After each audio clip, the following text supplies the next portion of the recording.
What's good, guys? Merci d'être à l'heure. Sans plus tarder, on va rentrer dans le sujet. Notre invité va se joindre à nous dans quelques minutes. Mais allô tout le monde.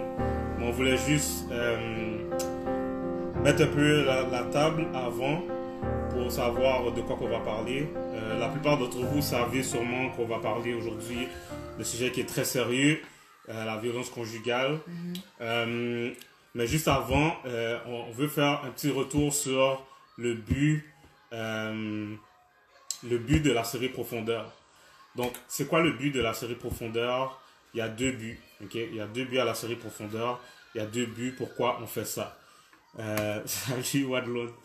Il y a deux raisons pour lesquelles on fait ça. La première raison à la série Profondeur, c'est pour prouver que souvent quand on passe à travers quelque chose, ça je l'entends à chaque jour, même encore aujourd'hui, je parlais à un ami qui me disait la même chose.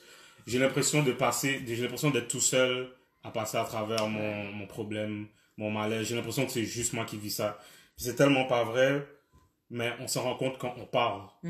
On s'en rend compte quand on parle que on est plusieurs à vivre la même chose, et que si seulement on parlait plus, ce serait plus facile. Ça, c'est la première raison pour laquelle on fait Profondeur. La deuxième raison pour laquelle on fait Profondeur, c'est pour montrer et pour prouver à qui veut l'entendre que y a une porte de, peu importe ce que tu vis, il y a une porte de sortie en Jésus si tu veux bien lui demander c'est quoi sa perspective. So, voilà les deux raisons pour lesquelles on fait Profondeur. Donc, ce n'est pas pour faire du zin. Non.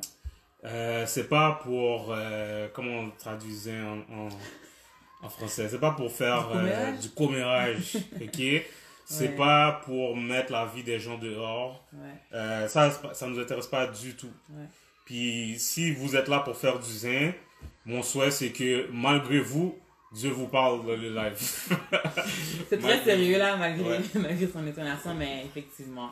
Exactement. So, voilà. Donc, Sarah, avant que notre invité se joigne à nous, Sarah va mettre un petit peu... Sarah va mettre la base un petit peu sur le sujet qu'on va parler, parce qu'il se trouve que même le fait qu'il y ait un confinement, ça rajoute une coche de plus à ce sujet. En tout cas, je te laisse y aller. Oui, donc la violence conjugale, c'est quelque chose de très sérieux. Puis je pense que peut-être qu'on réalise pas, malheureusement, qu'il y a peut-être plus de gens qu'on pense qui passent par ça. Et comme une amie, en fait, m'a rappelé récemment, parce que même moi, je pense que j'avais pas vraiment réalisé, j'avais pas pris conscience de ça. La violence conjugale, c'est pas seulement physique. La violence conjugale, ça peut être verbale, ça peut être psychologique, ça peut être sexuel, puis ça peut être économique aussi. Fait que c'est pas seulement pour dire que tu ton mari ou ta copine, ça peut être ça aussi, te bat pas, fait qu'à ce moment-là, tu n'es pas victime de violence conjugale, non. Ça peut très bien avoir différentes facettes. Fait que ça, c'est important à comprendre pour commencer. Puis, ça, on va en parler avec l'invité aussi, là, mais c'est ce qu'on voulait mentionner. Puis aussi, par rapport au confinement, c'est sûr que tout le monde est en confinement. On ne veut pas sortir pour ne pas attraper le virus, mais faut pas oublier justement qu'il y a des personnes qui sont dans des foyers qui sont pas sécuritaires, qui ne se sentent pas bien. Fait que, si tu sors pour pouvoir sauver ta vie, pour pouvoir, échapper à cette situation-là, ça, c'est permis aussi. Fait que, faut juste pas oublier ça. Exactement. Donc, aujourd'hui, on a une invitée très spéciale, et juste avant qu'elle rejoigne, juste expliquer un peu comment on est rentré en contact avec elle. En fait, c'est quelqu'un qui a commencé à nous suivre depuis des mois là. Elle a commencé à nous suivre par rapport aux épisodes qu'on faisait au podcast. Puis après l'épisode sur la dépression, elle a reach out, elle nous a envoyé un message et elle nous a dit que elle se sentait un petit peu poussée ou inspirée à donner son témoignage. Donc, il y en a d'entre vous qui la connaissent et c'est pas la première fois qu'elle va donner son témoignage. Mais voilà, c'est ça. Donc, elle a reach out, donc on a parlé avec elle, puis on a vu que ça pouvait être bénéfique pour plusieurs personnes qu'on fasse cet épisode-là. Donc, sans plus tarder, on va demander à... C'est comme si elle vient sur la scène. Genre. Ouais, on va demander à Belinda. Oui. C'est quoi? Belinda, s'il te plaît, si tu pourrais nous envoyer une invitation, comme ça, on va pouvoir l'accepter, bien sûr, et commencer la discussion sans plus tarder. On a parlé à Belinda justement avant de faire ce live-là, parce qu'on la connaissait pas personnellement, comme Greg a mentionné. Puis elle a commencé un peu à nous expliquer son histoire, mais on veut juste dire qu'on pourra pas, dans le 1 heure et demie qu'on va passer ensemble, elle pourra pas en fait exposer tout ce qu'elle a traversé, parce que son histoire est vraiment chargée, si je peux dire. Et on a décidé de se focaliser un peu plus sur la violence conjugale, mais elle en a vécu. Fait que je pense qu'elle aura un petit peu l'occasion de vous le mentionner. Ouais. Donc, Belinda. Si Salut, Laurie, là. Hello, hello à tous ceux qui viennent d'arriver. On attend juste que Belinda nous envoie l'invitation pour pouvoir procéder. Ouais. Si c'est plus facile, Belinda sort, puis rentre Ouais. dans le live. There you go. Puis... Allô? Allô? Ça va? Ouais, merci vous. Yes, Ça va très bien, ça va très bien. Alors, on compte aussi de te joindre à nous. Yes. Donc, Qu'est-ce qu'il y a? c'est vrai qu'on t'entend pas. Est-ce qu'on t'entend? Moi, j'entends. Vous m'entendez? Bon, ouais, on t'entend. OK. So, Belinda. Avant de commencer, merci beaucoup. OK, bon. Merci beaucoup d'avoir reach out. Ouais. Puis merci aussi d'être un témoignage finalement, parce que je pense que s'il y en a qui connaissent pas ton témoignage, ils vont en connaître une partie, du moins ce soir. Fait que merci de t'ouvrir assez pour pouvoir partager ce que tu as vécu dans le but de pouvoir aider quelqu'un aussi qui vit la même chose. Fait que ça doit pas être facile, mais on veut vraiment te remercier avant d'aller plus loin de faire ce que tu fais. Ben, merci à vous d'avoir accepté justement que je puisse partager cette histoire-là. Il y a des personnes qui sont sur le live là que je sais qui me connaissent, qui ont été là aussi lorsque j'avais vécu cette situation-là. Donc vraiment là comme ça va être bénéfique. Ça va être bénéfique. Puis je suis vraiment contente qu'on puisse parler de ce sujet-là qui touche beaucoup d'ailleurs. On est là. So, la question que j'étais en train de te poser, c'est est-ce que tu peux commencer par nous parler un peu de toi, tu sais, dans les grandes lignes là, tu sais, un peu ton background, qu'est-ce que tu fais aussi, parce qu'on en a parlé un peu, qu'est-ce que tu fais en ce moment, où est-ce que tu es en ce moment, puis ouais. OK, ben présentement, moi, j'ai déménagé, j'habite plus à Montréal, j'ai déménagé, je suis aux études. Présentement, j'étudie à l'université, je suis à l'université, j'étudie en psychologie.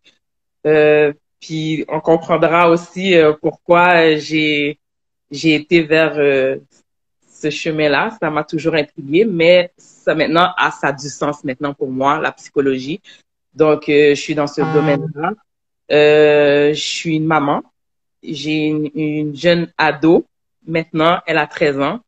Elle va avoir bientôt 14 d'ailleurs. Elle est dans son moment attitude, là. Je réponds avec les médias, les jeux et tout. Non, c'est ça. Je suis une personne quand même. J'ai mon côté extraverti là. Je suis une personne quand j'arrive dans une place, j'aime ça. J'aime parler à tout le monde. Je suis très sociable et tout. Puis bon, c'est sûr que à certains moments, je suis timide, mais généralement, je suis une personne qui est capable de s'exprimer, qui parle et tout.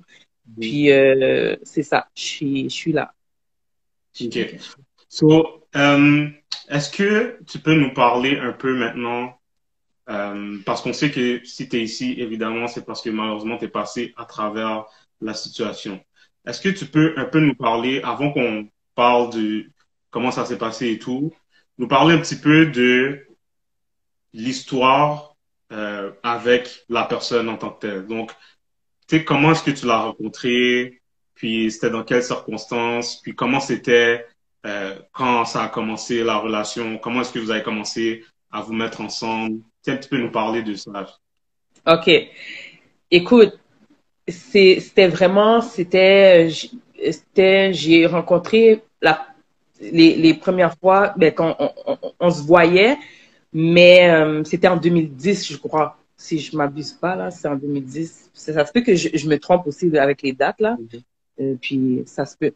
Mais c'est ça, comment qu'on s'est rencontrés, ben, tu sais, c'est comme, il me cherchait, là. Tu sais, il me voyait, puis il voulait rentrer en contact avec moi, mais tu sais, moi, je vais pas vous mentir, sans le dénigrer, sans le rabaisser, c'était vraiment pas mon type de gars, mais pas du tout. Physiquement parlant, il y a rien qui m'attirait chez lui. Il venait me parler, à chaque fois qu'il venait me parler, j'étais comme, oh my God, comme il est fatigant, là, comme, il venait me parler, puis tout ça. Moi, je sortais d'une relation, justement, avec le père de ma fille, donc, ça me tentait pas d'être dans une nouvelle relation et tout. Puis ça a été la relation avec qui ben, j'ai eu l'enfant. C'est sûr que aussi j'ai vécu le même type de truc, mais avec lui ça a vraiment été ça a escaladé. Donc quand j'ai fait sa rencontre, j'étais encore en train de me chercher, ça allait pas trop bien, mais tu sais je m'amusais encore, j'étais avec mes amis et tout, mais il est rentré à ce moment-là. Puis comment que j'ai ouvert la porte à ce gars-là, dans le fond, je lui ai donné accès à moi. C'est parce que moi, je suis une personne, j'aime les belles affaires. J'aime les belles affaires, j'aime sortir et tout. Donc, il m'a pris comme ça. Il m'achetait des trucs. Oh mon Dieu, je me rappelle, il m'avait acheté un portefeuille qui vaut tellement cher, là, à Lacoste. Là, j'étais comme, OK. Là, il m'achetait des affaires, là. Il m'achetait des trucs. Puis ça n'en finissait plus. Il m'emmenait manger sans que j'ai besoin de demander. Il m'appelait, il me donnait de l'attention. Tu sais, en plus, tu sais, dans ce moment-là, j'avais pas... Hein? Il te dorlotait vraiment, là, dans le fond. Ouais. Fait que là, après, je me suis dit, bon, il est pas trop... Comme je vous dis, je vais y aller avec comment je me sentais à ce moment-là. Il est pas trop cute. Je le trouvais pas à mon goût, mais j'ai dit, bon, peut-être que justement, on doit sortir de sa zone pour pouvoir trouver l'amour. Alors, pour moi, à ce moment-là, j'ai dit, bon, on va s'essayer. Là, je vois qu'il y allait. Fait que là, moi, j'ai baissé ma garde aussi. Puis là, j'ai fait abstraction de sa beauté, de son allure physique, en fait. Puis là, j'ai dit, bon, c'est pas grave. Ouais. Puis, on a été comme ça. Puis ça a commencé comme ça. T'as parlé t'as parlé d'amour. Donc, éventuellement, est-ce que tu peux dire que tu étais tombée amoureuse? Ben, ça a pris du temps. Ça a pris du temps. C'est après, tu sais, amoureuse, ça a pris du temps, mais c'était plus, comment je pourrais dire, une habitude. Tu sais, ta personne est là, est tout le temps là. Fait que, tu sais, dans le fond, c'est comme, on sortait souvent, on était tout le temps ensemble. Fait que, dans le fond, j'ai commencé à prendre plaisir, mais à aimer sa compagnie, en fait. Parce que, dans le fond, je me sentais seule. Fait que, dans le fond, lui, il comblait le vide que j'avais à ce moment-là. C'était comme, il comblait le vide. Donc, moi, j'étais seule. Fait que là, maintenant, je savais que lui était là. Je pouvais l'appeler, puis il était devant ma porte déjà, là. Comme, j'avais pas besoin de faire face à cette solitude-là intérieure. Fait qu'il était toujours là, tout le temps là. Fait que c'est ça. Fait que c'est à la longue, oui, effectivement, je suis tombée amoureuse de lui parce que j'ai pas fait toutes ces années-là puis je l'aimais pas, c'est pas vrai. J'ai commencé à développer des sentiments pour lui, ça c'est sûr. On va pas se le cacher, c'est sûr. Okay. Fait que ouais. Maintenant, est-ce que tu peux nous dire comment, tu sais, j'aimerais ça que tu nous parles de la première fois où est-ce que quelque chose est arrivé. La première fois où est-ce que comment je pourrais dire? La première fois où est-ce que tu as vu que, OK, il y a quelque chose qui est, soit qui est pas normal ou bien il y a quelque chose qui cloche avec le gars. C'était quoi la situation, si tu peux nous parler de ça? Oh my God. Ça là, c'était vraiment bizarre parce que depuis le début, j'avais vu qu'il était pas normal. Mais je remettais en question mon jugement parce que j'ai dit, tu sais, moi, je vois des red flags partout, là. Mais lui, il faisait des affaires bizarres, mais vraiment bizarres. Il faisait des affaires bizarres comme il inventait des situations. Il inventait des situations. Tu sais, à ce moment-là, lui habitait chez sa mère, mais il m'a inventé carrément une vie, là. Il a dit qu'il était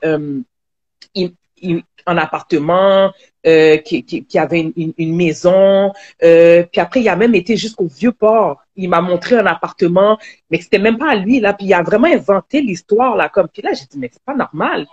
Tu sais, il inventait des histoires au fur et à mesure de la relation. Il inventait des histoires jusqu'à ce qu'à chaque fois que je découvrais la vérité, Mais là, il se fâchait, mais il était tellement, comment je pourrais dire, sa réaction était tellement agressive. Là, moi, j'ai tout de suite compris que c'était pas vrai. Puis parce que moi, je suis une personne qui confronte beaucoup. Je vais dire, tu sais, je le confrontais beaucoup. Donc, j'étais comme, hein, mais c'est pas normal. Tu m'as dit la dernière fois que tu habitais là, puis là, maintenant, tu montes un autre appartement.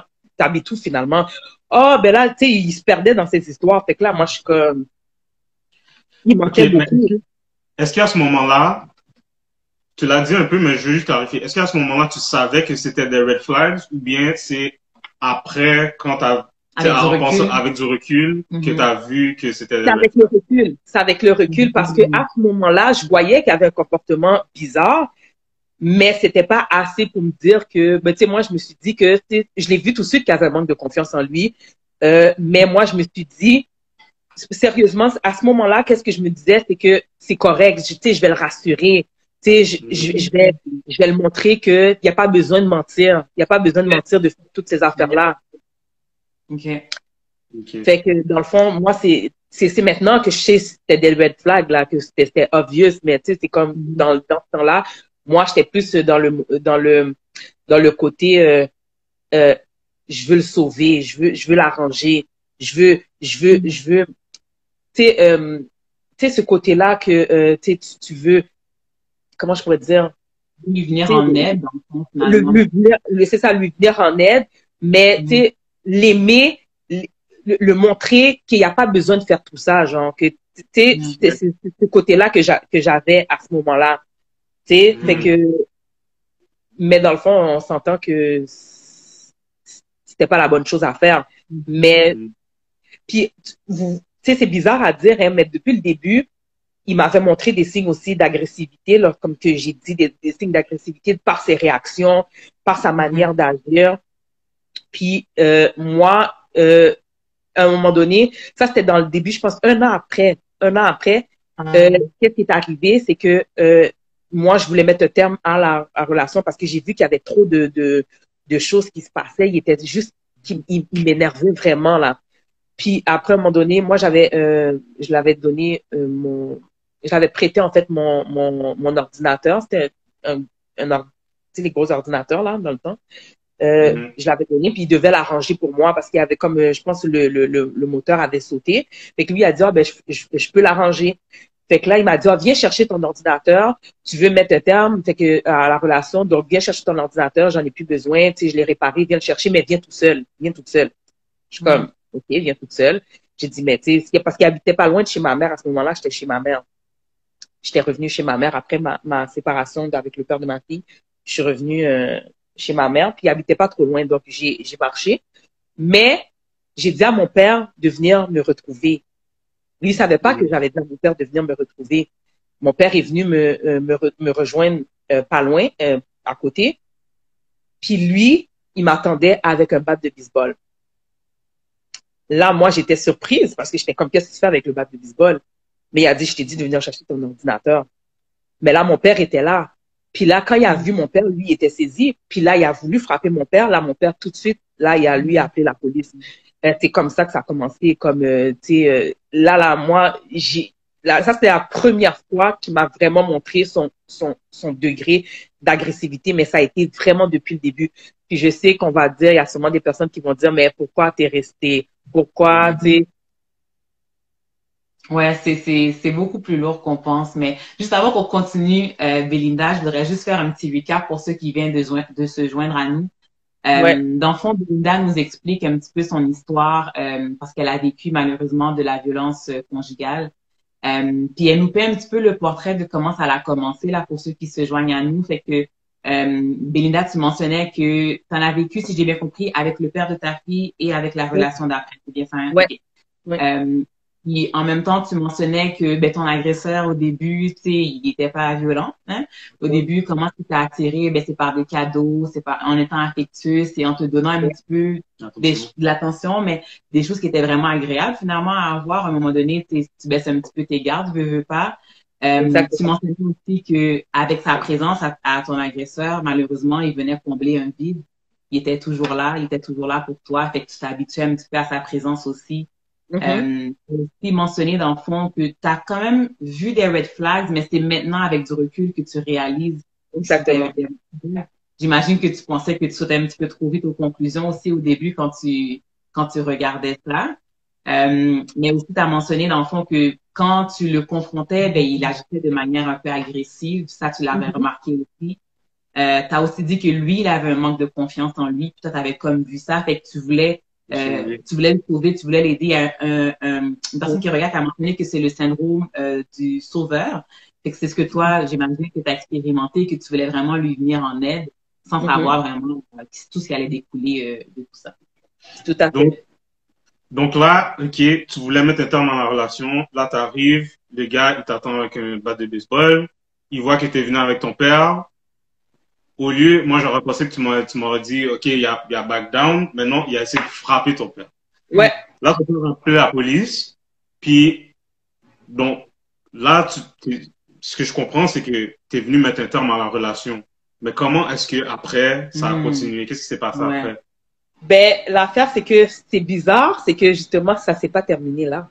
Parce que mon père a porté plainte. Là, lui, mon père a porté plainte. Les policiers l'ont pas arrêté tout de suite. Puis il est venu chez ma mère, puis pour demander pardon, excuses et tout. Puis à ce moment-là, ma mère, elle, c'est vraiment bizarre aussi. Encore une fois, cette même journée-là, ma mère, tu sais, ma mère, elle va pas, elle allait pas trop bien.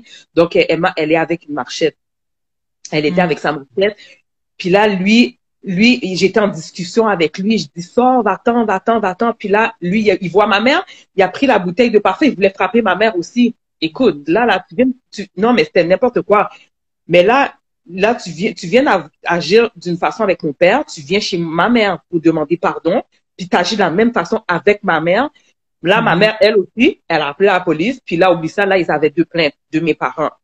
Là, moi, j'étais comme, je comprenais plus rien. Là, j'étais comme, là, vraiment déstabilisée. Je comprenais plus rien parce que là, lui, il veut me demander pardon. Il était comme, Benita, s'il vous plaît. Là, moi, je suis entre mes parents maintenant et lui, et je comprends plus rien. Je veux mettre un terme à la relation, mais maintenant, il pleure devant moi.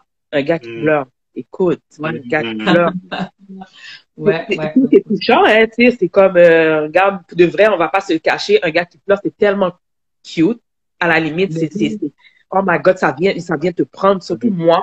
C'est justement le syndrome du sauveur. Fait que moi, le gars qui pleure devant moi, oublie ça, ça m'a juste comme, OK, là, je vais arranger le tout. Inquiète-toi pas. OK, là, maintenant, il a dû se rendre à la police et tout. Bon, il a été en cellule et tout. Bon, là, j'ai demandé à mon père pardon pour lui. J'ai demandé à ma mère, s'il vous plaît, pardonnez-le. Puis là, oubliez pas, j'ai dit que je veux mettre un terme à la relation, mais maintenant, je voulais plus mettre un terme à la relation parce que maintenant, il a pleuré devant moi. Tu sais, c'est comme, il était pratiquement à terre devant moi, s'il te plaît, s'il vous plaît. Alors, moi, là, maintenant, ça switché. Là, c'était comme, moi, mon Dieu, je l'aime. Je peux pas faire ça. Tu sais, c'est comme, mamie, enlève ta plainte. Papi, s'il vous plaît. C'est l'homme de ma vie. C'était n'importe quoi, là. Fait que, ça a pris quelques temps et tout. J'ai tellement supplié mon père voulait rien savoir. Lui, ma mère était plus, elle a plus été vers moi, genre, tu sais, c'est comme, je lui ai dit, s'il vous plaît, mamie, enlève ta plainte. Donc, elle a plus été, elle était plus sensible à moi. Donc, elle a enlevé sa plainte. Ça a pris du temps aussi, mais elle a enlevé sa plainte. Mon père, lui, a tenu son bout jusqu'à la fin. Mais à la fin, ça a pris 1 an à peu près. Puis après, j'ai tellement supplié, j'étais derrière lui tout le temps. J'ai dit, il va y avoir un casier judiciaire.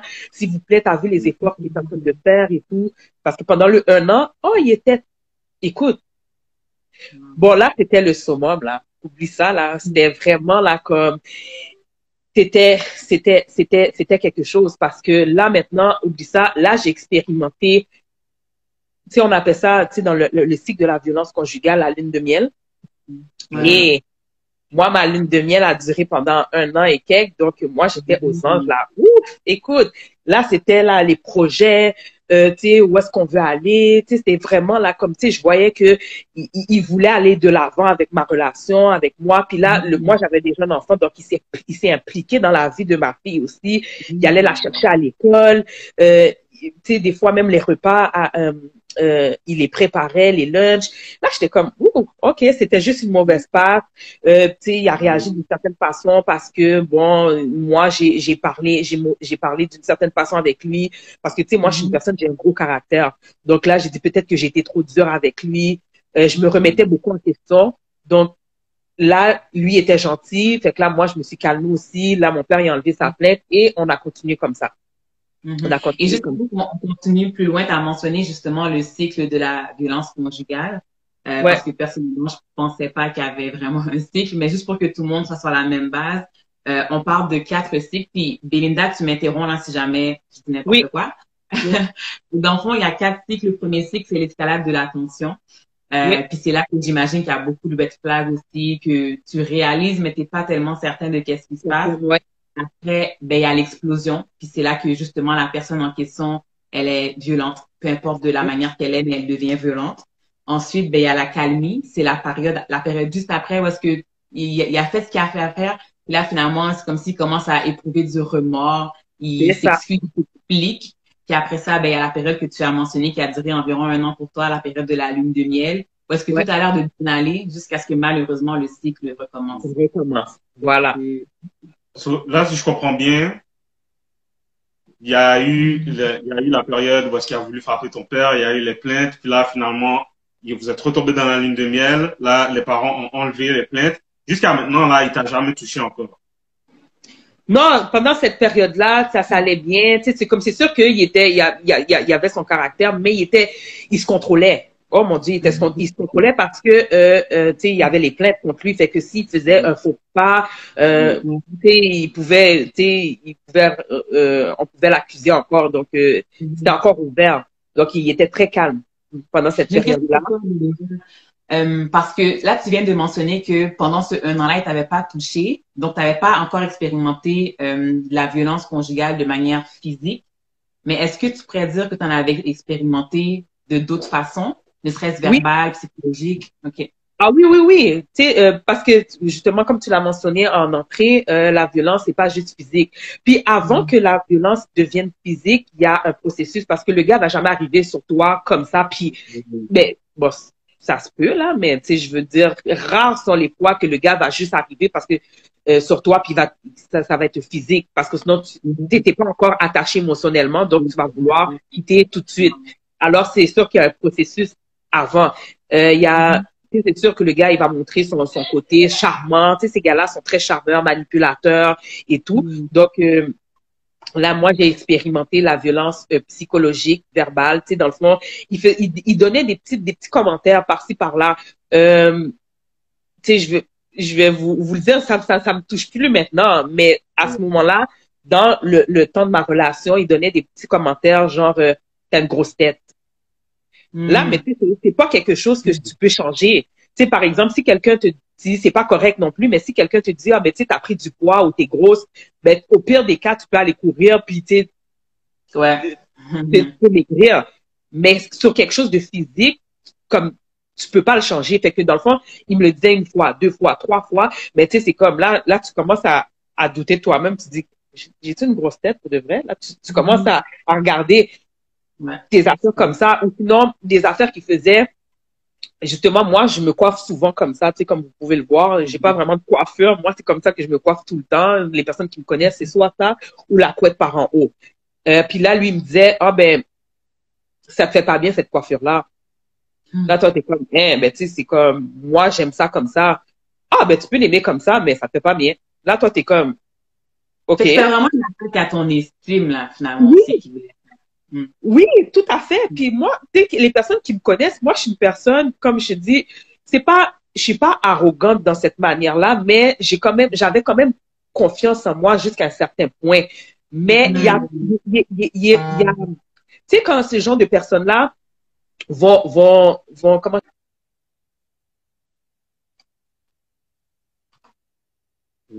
Oups. Petit problème technique.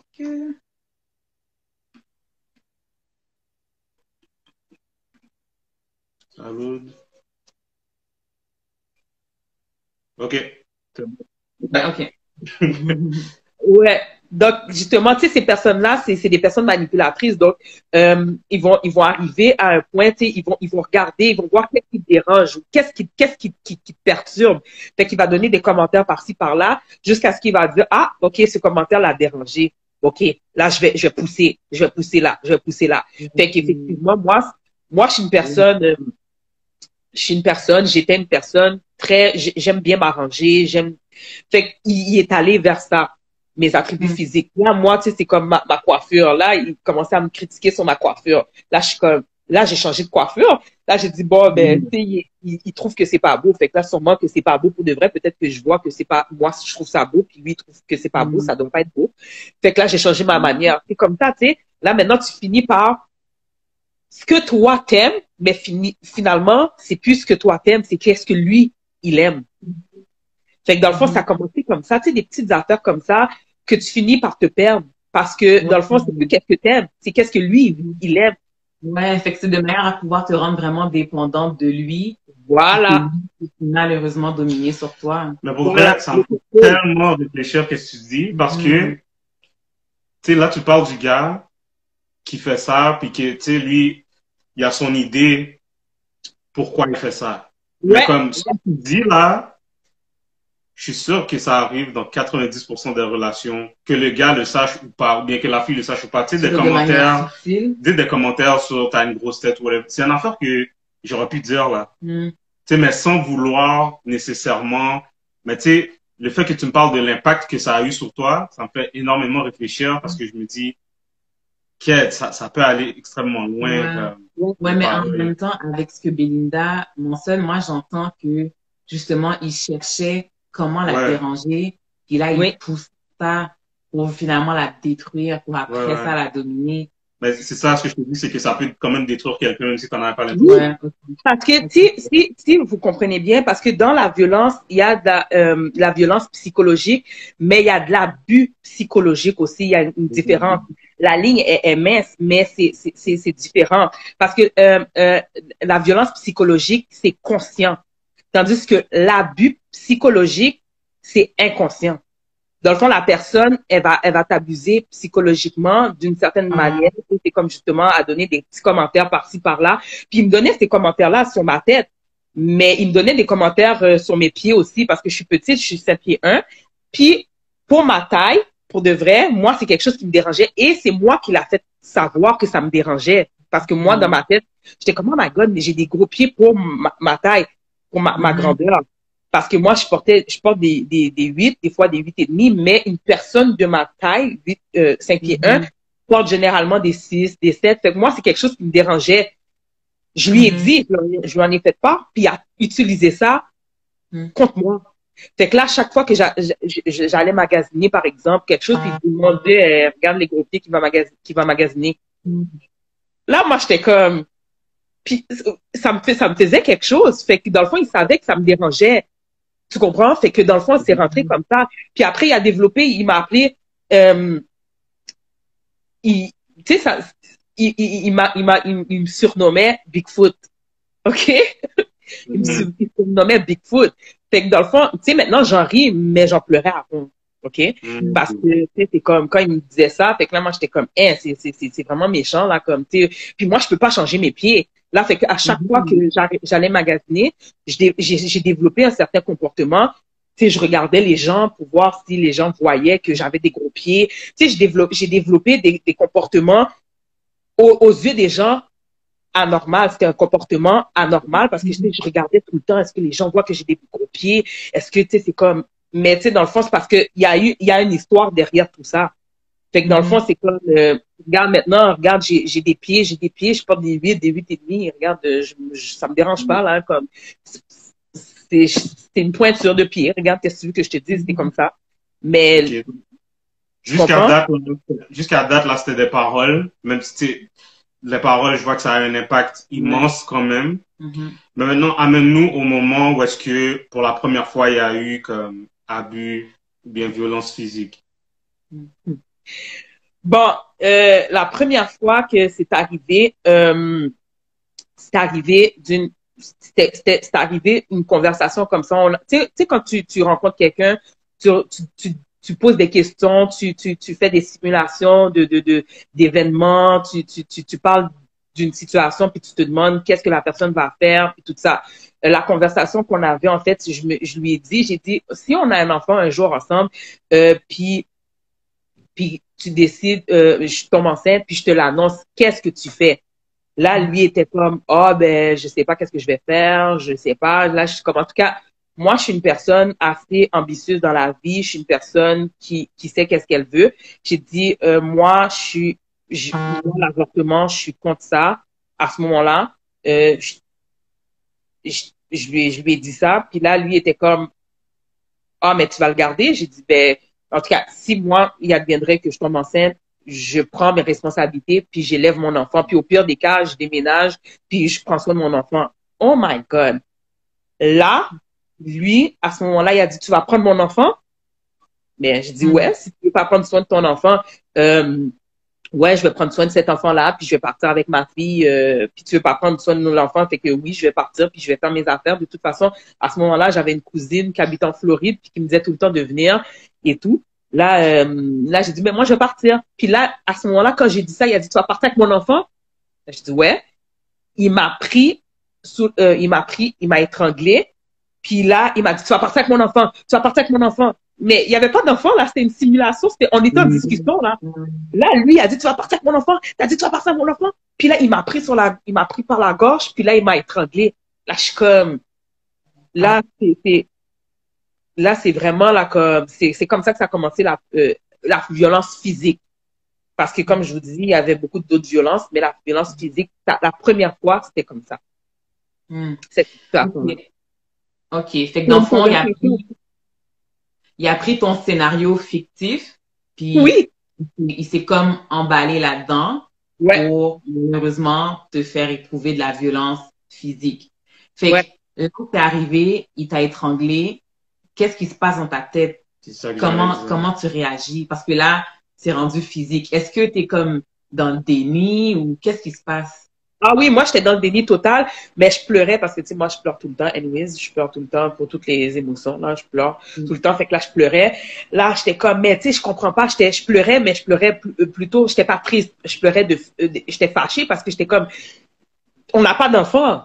Fait que là, moi, j'étais comme, pourquoi tu m'as fait ça? Puis là, lui était comme, ben là, t'as dit que tu vas partir avec mon enfant. Mais j'ai dit, mais là, j'essaie de m'expliquer. Là, j'essaie de m'expliquer. T'as réagi d'une façon. Puis là, lui était comme, OK, je me calme. Là, je me calme. J'étais dans le déni. Mais cette situation-là a passé d'une façon tellement banale. Parce que là, il s'est expliqué. Je me suis expliqué. Puis là, c'est comme, on a écouté un film après. OK?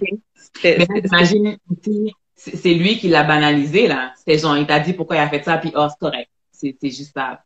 Oui, c'est ça. Puis là, le fait qu'il a réagi de cette façon-là, moi, je me suis dit, c'est moi qui exagère encore. Parce que moi, on me faisait souvent sentir mais il me faisait souvent sentir que j'exagérais les situations. Puis moi, j'ai compris puis là, tu sais, on parle de quelques années. Fait que là, moi, je sentais que comme si à chaque fois que j'avais une réaction, que cette réaction-là était pas justifiée. Fait que là, moi, ce que j'avais tendance à faire, c'est que je m'analysais la réaction que lui avait, le comportement qu'il avait, puis au détriment de mes sentiments que je ressentais. Je savais que c'était pas un comportement normal, je savais que c'était pas correct, mais le fait que lui, il mettait de cette façon-là, que tu exagères, ben là, moi, j'étais comme, c'est sûrement moi qui exagère, fait que c'est correct, tu comprends? Fait que faut qu'on écoute. Ouais. C'est encore avec moi. Le problème revenait tout le temps à moi. C'est moi qui avais dit quelque chose parce que j'ai dit que j'allais partir avec l'enfant. Mais dans ma tête, là, j'ai dit, mais tu sais, c'était pas un enfant. Mais il a dit, mais t'aurais pas dû dire ça comme ça. Fait que là, j'ai dit, peut-être c'est vrai, j'aurais pas dû dire ça comme ça. J'aurais dû changer ma manière de parler. Tu sais, c'est des affaires de même. Fait que tu te remets tout le temps en question. OK. Puis, si c'est pas trop comme indiscret, parce que je sais que normalement, tu sais, des fois, il y a une progression dans ces affaires-là. Fait que, est-ce que tu peux un petit peu nous parler parce que là, OK, il t'a pris par la gorge. OK, ça c'était. Est-ce que tu peux nous donner encore, est-ce que tu peux nous parler de d'autres situations où est-ce que ça a escaladé? Parce que j'imagine qu'à un moment donné, tu t'es dit, OK, là, c'est pas moi qui exagère. Ouais. Ben, moi, ça m'a pris plusieurs années. Ça m'a pris plusieurs années, vraiment, que j'ai vu que c'était pas moi qui exagérais parce que ça m'a pris plusieurs années. Moi, il y a un moment donné que, justement, je travaillais, moi j'étais éducatrice à ce moment-là au niveau scolaire. Puis lui, il m'avait frappé à ce moment-là, à cette occasion-là, il m'avait frappé parce que j'étais sortie à magasiner avec ma sœur. Parce que, tu sais, il fallait que je lui demande la permission en passant. Quand je devais sortir, je devais lui demander la permission pour sortir. Puis c'était tout le temps la grosse affaire, les chicanes, si je sortais toute seule, sans lui. Alors, lui, il était très insécure si je sortais sans lui. Alors, quand que je sortais sans lui, c'était la grosse affaire. Fait que là, j'étais comme, est-ce que t'es correct si je sors avec ma soeur? Je me rappelle, on avait été au centre Eaton. Tu sais, tout le monde va au centre-ville, pas moi. Moi, je sortais pas. Il y a beaucoup de personnes qui m'ont demandé, mais t'étais où pendant 8 ans, là, comme, mais j'étais chez moi. Je faisais rien, je sortais pas. J'étais comme incognito, fantôme, parce que lui, il me tenait captive. Fait que dans le fond, là, j'étais comme, j'ai demandé à ma sœur d'aller avec moi. On a été au centre-ville. Je pense que j'étais avec ma fille et ma nièce, mais je me rappelle plus, mais je sais que j'étais avec ma sœur. Puis là, oublie ça. Quand je suis revenue, il m'avait dit que c'était correct. Il avait dit devant ma sœur que c'était correct. Il nous a même déposé au centre-ville. Puis là, il a fait semblant que tout était correct. Jusqu'au moment, le lendemain, quand il est revenu, sorti du travail, le lendemain matin, il a été déposé ma fille à l'école. C'était la fête pour moi. À 8 heures le matin, c'était ma fête. Il m'a dit, tu t'es amusé hier soir, hein? Je suis comme amusée. On a été au centre-ville, on a acheté quelques affaires. Je t'ai même parlé au téléphone. Il a dit, ouais, il y a des gars qui t'ont regardé. J'ai dit, ben, j'imagine, je sais pas. Il y a du monde qui regarde tout le monde, je sais pas. Et après, il a commencé à me parler comme ça. Là, je comprenais pas. Là, moi, j'étais sur le lit. J'ai été prendre mon laptop pour aller sur Internet. Il m'a tiré par le pied. Il m'a jeté en bas du lit. Il est monté sur moi. Il a pris une bouteille d'eau, là. Une bouteille d'eau. Il m'a jeté sur le sol. Il est monté sur moi. Il était grand, puis il était costaud, ce gars-là. Puis, qu'est-ce qui est arrivé? Il m'a pris par le visage, puis il m'a battu. Il m'a battu avec la bouteille d'eau. Il m'a défiguré. J'avais une cicatrice, mais là, qui s'est comme effacée. J'ai oublié ça, là, puis vraiment, là, comme il m'a battu, ma bouche était pétée, il m'a battu parce que j'étais au centre-ville. Fait que dans le fond, c'est comme s'il voulait me faire comprendre, plus jamais tu vas au centre-ville sans moi. Plus jamais tu sors sans moi. Fait que dans le fond, moi, ce que je comprenais, c'est que là, j'ai été trop loin. J'ai été au centre-ville, je suis partie, puis il était pas avec moi. J'avais plus le droit de faire ça. Je sais pas si vous comprenez, là. Ouais. Fait que... OK, puis à ce moment-là, quand ça s'est passé, est-ce que, je veux encore savoir, qu'est-ce que tu pensais? Est-ce que tu étais dans le même thought process qui disait, ben c'est sûrement moi qui a exagéré d'être allé au centre-ville, ou bien, ouais? Oui, oui, j'avais pas, pour moi, c'est comme, j'étais au centre-ville, pour moi, j'aurais pas dû sortir. Fait que là, j'ai dit, je savais que j'aurais pas dû, mais il m'avait dit que c'était correct. Il m'avait dit que c'était correct, mais je comprends pas pourquoi il m'avait dit que c'était correct. Fait que là, j'ai dit, oh non, peut-être que j'aurais pas dû. Là, j'étais comme, mais tu sais, pourtant, j'étais avec ma soeur. J'ai dit, tu sais, j'ai rien fait, je comprends pas. J'ai dit, bon, OK, j'ai dit, ben, la prochaine fois, je vais juste pas y aller. J'ai dit, tant qu'à me faire battre comme ça, puis tout ça, là. Fait que là, j'ai dit, je me suis excusée. Je me suis excusée d'être allée au centre-ville. Je me suis juste excusée d'être allée au centre-ville. Puis, tu sais, c'est comme, il m'empêchait même d'aller, de conduire parce que je conduisais. Puis, il m'empêchait de conduire pour aller travailler. Puis, mon travail était à quoi? 10 minutes en auto, même pas là, comme, tu sais, c'était comme 4-5 lumières là. Tu sais, si on prend les lumières, c'était 10 minutes. Il voulait pas que je conduise pour aller en auto. Fait que la journée que j'ai réussi à prendre position pour ma tête après toutes ces années-là, j'ai pris position pour ma tête, puis j'ai dit, regarde, je vais conduire, je vais prendre l'auto, puis je vais aller tout seul travailler. Puis je l'appelais au travail, là. J'ai dit, je vais t'appeler quand j'arrive au travail. Mais là, cette fois-là, que j'ai dit que je vais y aller toute seule, il m'a cassé un doigt. Mon pouce, il m'a cassé un doigt. Fait que c'est toujours, fait qu'à chaque fois, il me montrait que si tu oses me contredire, tu oses aller à l'encontre de qu'est-ce que moi je te dis, voilà qu'est-ce qui va t'arriver. Puis à chaque fois, c'était ça. Fait que rappelle-toi. C'est comme si, rappelle-toi, là, maintenant, là, c'était plus juste psychologique. Puis, tu sais, moi, j'ai expérimenté la violence financière, le tout. Mais là, c'était rendu, là, c'est comme à chaque fois, ça escaladait. Là, maintenant, il me casse un doigt, il me fracture un doigt parce que j'ai décidé de prendre l'auto pour aller travailler toute seule. C'était rendu, là, c'est comme, je peux plus rien faire. Je peux juste plus rien faire. Fait que dans ce qui est arrivé, je comprends que tu as été assez autonome pour prendre ton véhicule puis aller travailler. Puis c'est pas un environnement que lui voulait comme perpétuer parce que tu dois dépendre de lui complètement. Ouais, De ce que tu voilà. prends dans ton vie. OK, ben OK, avant d'aller plus loin, juste pour faire un petit recap sur qu'est-ce que tu as mentionné parce que c'est lourd. Puis je veux dire, je dis ça, mais je fais juste l'entendre, je l'ai pas vécu, fait que je peux pas imaginer comment c'était pour toi. Ouais. Mais pour rappeler un petit peu les gens qui viennent d'arriver aussi, tu mentionnais que avant qu'ils soient violents avec toi, ben, t'as comme vu un petit peu l'agression monter au point où est-ce qu'il t'attendait avec une batte de baseball, puis qu'il a comme menacé ton père finalement, puis ta mère. Puis finalement, les deux ont porté plainte à la police, mais après, tu as vécu une période de lune de miel d'environ 1 an où est-ce que tu te disais, ben, tu sais, il fait tout pour moi. Fait que dans le fond, tu as comme essayé de convaincre tes parents de retirer leur plainte pour que lui, il ait la justice judiciaire pour pas, dans le fond, le pénaliser lui, finalement.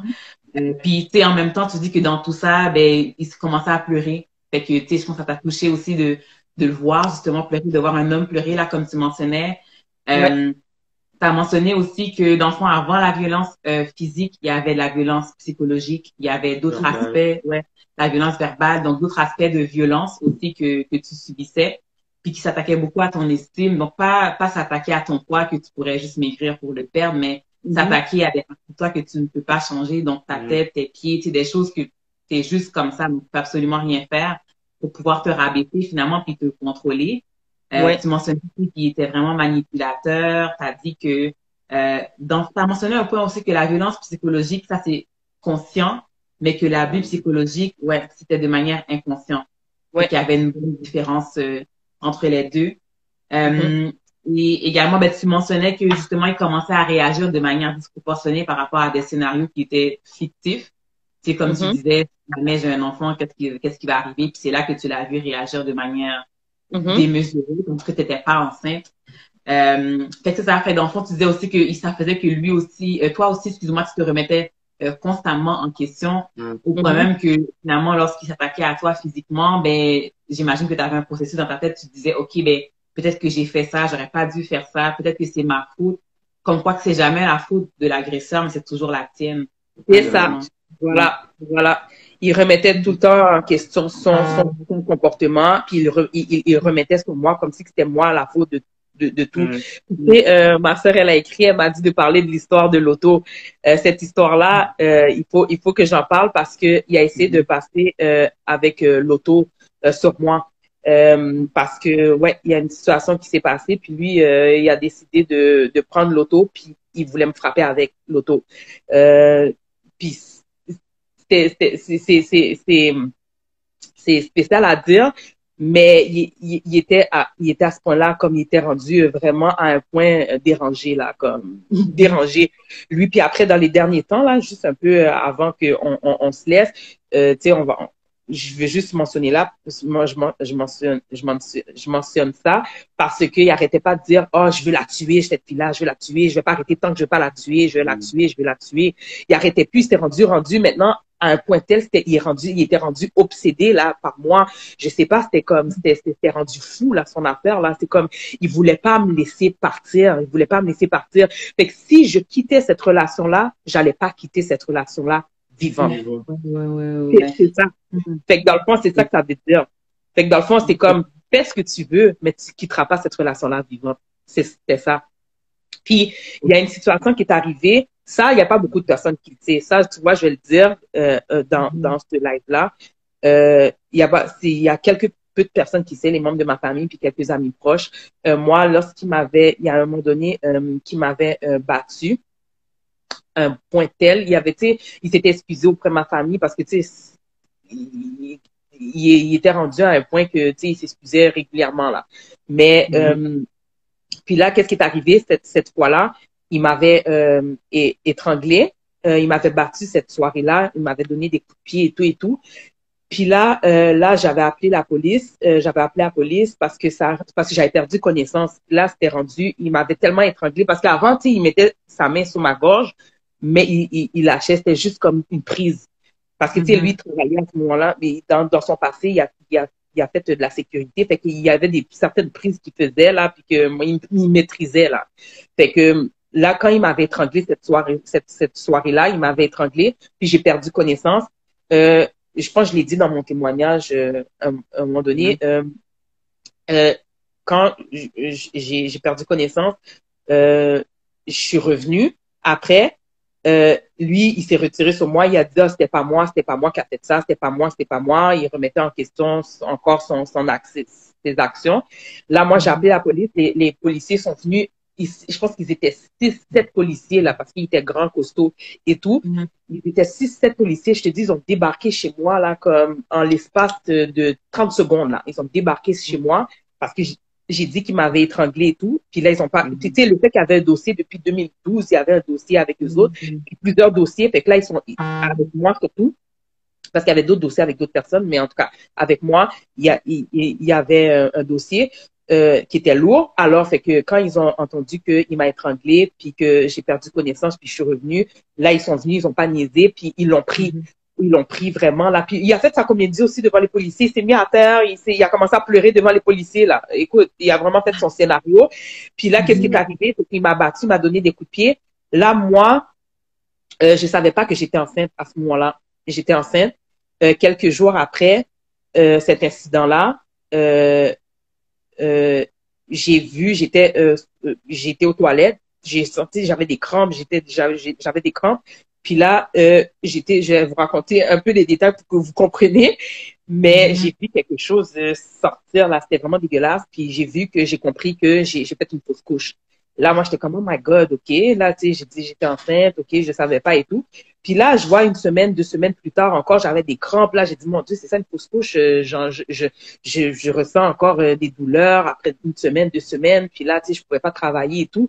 Puis là, je me rappelle, j'étais à la bibliothèque avec un de mes amis pour faire un travail. Là, j'ai été, parce que je l'avais pas laissé, hein. Il avait fini de me battre, il avait arrêté. Ils avaient vu des marques sur les policiers avaient vu des marques sur ma gorge. Ma gorge était enflée pendant 1 semaine, mais j'étais revenue après, parce qu'il a fait 3 jours en cellule. Puis quand il est revenu, je suis retournée encore avec lui, OK? Fait que, tu sais, ouais, je suis revenue encore avec lui. Puis là, je me rappelle, c'était un de mes amis m'avait déposé à l'hôpital, puis ils ont vu que j'étais enceinte encore. Fait que c'était une grossesse gémellaire. Fait que dans le fond, j'étais enceinte de jumeaux. Il y en a un qui est tombé, puis l'autre est resté. Puis là, qu'est-ce qui est arrivé, c'est que là, ils ont dit ils vont essayer de le sauver et tout et tout. Ils ont fait les échographies. Ils ont vu que le cœur a arrêté de battre. Donc, ils ont dit que généralement, quand un s'en va, l'autre s'en va aussi pas longtemps après. Effectivement, j'ai perdu les 2 enfants.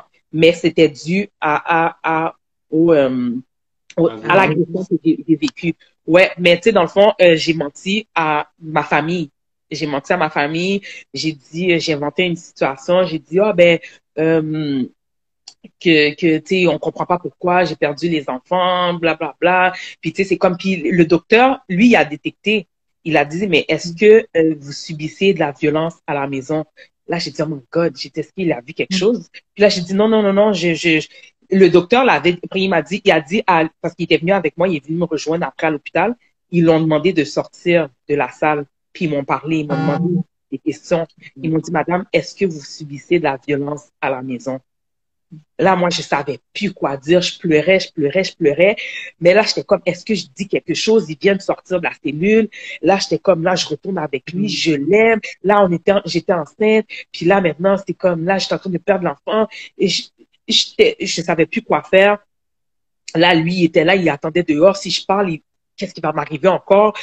Écoute, là, j'étais rendue, je savais plus quoi dire, je savais plus quoi faire. Écoute, là, c'est comme là, j'ai dit non, non, non, non. Puis là, les médecins, ils m'ont rencontré tellement de fois. Là, j'étais comme là, je me suis fâchée. J'étais comme là, on est là pour mon enfant, on est là pour moi. Là, j'ai commencé à être arrogante avec les médecins aussi parce que j'étais comme là, on dirait qu'ils essaient de détecter quelque chose que je voulais pas à ce moment-là. J'étais encore dans le déni. Je voulais pas dire. Puis là, ils ont dit, OK, ils se sont reconcentrés sur, tu sais, parce que j'étais enceinte encore. Fait que après, je pense, 3 semaines, 4 semaines, puis là, j'ai rendu le bébé, dans le fond, le fœtus est parti. Fait que dans le fond, c'est comme ça qu'ils m'ont laissé tranquille, là, parce que j'ai mis l'accent sur ma fausse couche, parce que j'étais comme, je suis pas venue pour me faire évaluer, je suis pour l'enfant, puis c'est ça. Fait que, ouais. Fait que, bon, tu vois, t'as mentionné l'instance avec l'auto, parce qu'il a essayé de te rouler dessus. parce que c'est rendu qu'il voulait te tuer. Il a commencé à comprendre que toi, tu voulais quitter la relation. Puis si tu quittais la relation, ben, il voulait te faire comprendre que tu allais mourir, finalement. Il fallait pas la quitter vivante. Fait que j'entends de la peur aussi au travers de tout ça parce que tu veux pas mourir, là, t'as peur. Fait que j'imagine que ça aussi, c'est un facteur qui fait que malheureusement, tu restes dans la relation.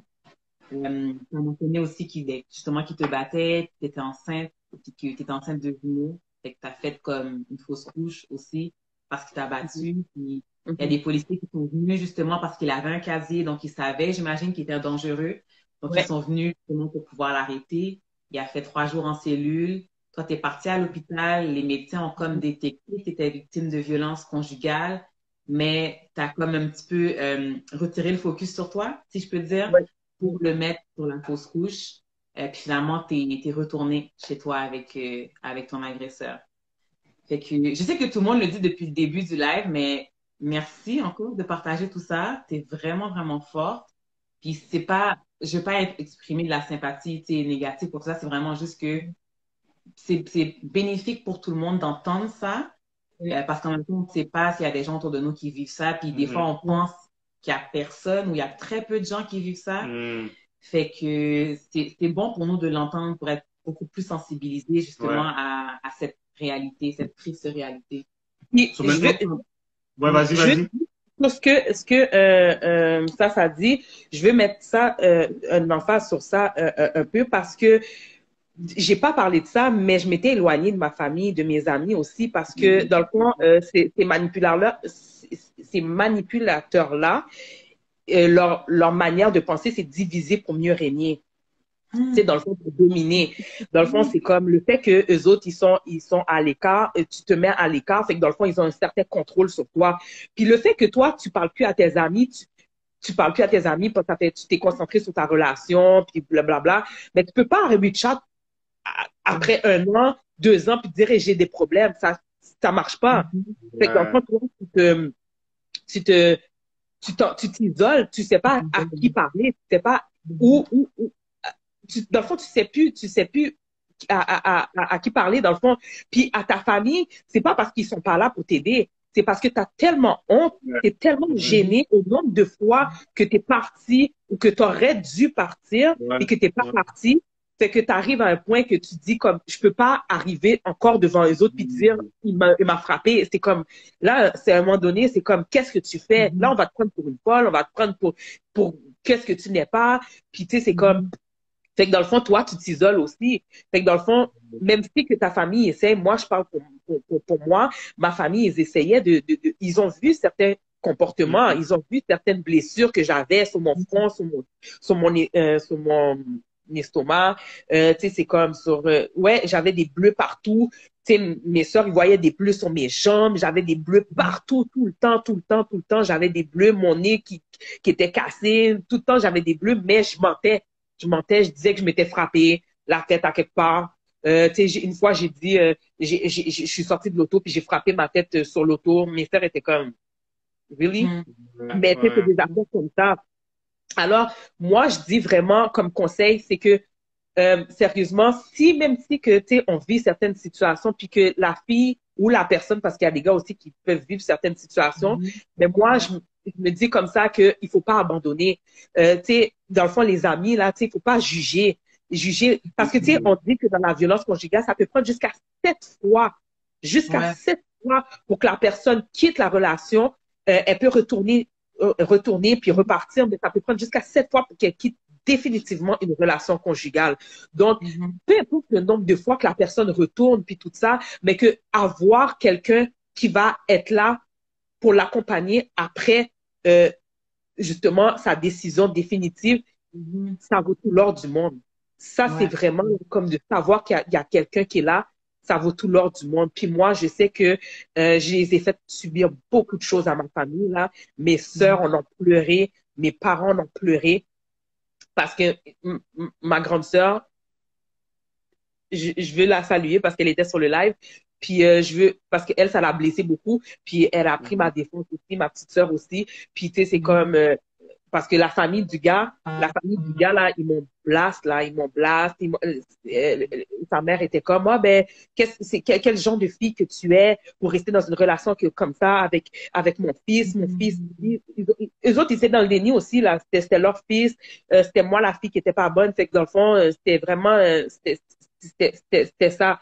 Fait que moi, je me sentais coupable à chaque fois d'appeler la police parce qu'elle me dit quel genre de fille que tu es, haïtienne encore, que tu appelles la police. On lave son linge sale en famille. Il faut que je parle de le paraître dans notre communauté. Le paraître. Vas-y. On va toucher un point parce que moi, ça, c'était, quand je sortais de chez moi, c'était le paraître.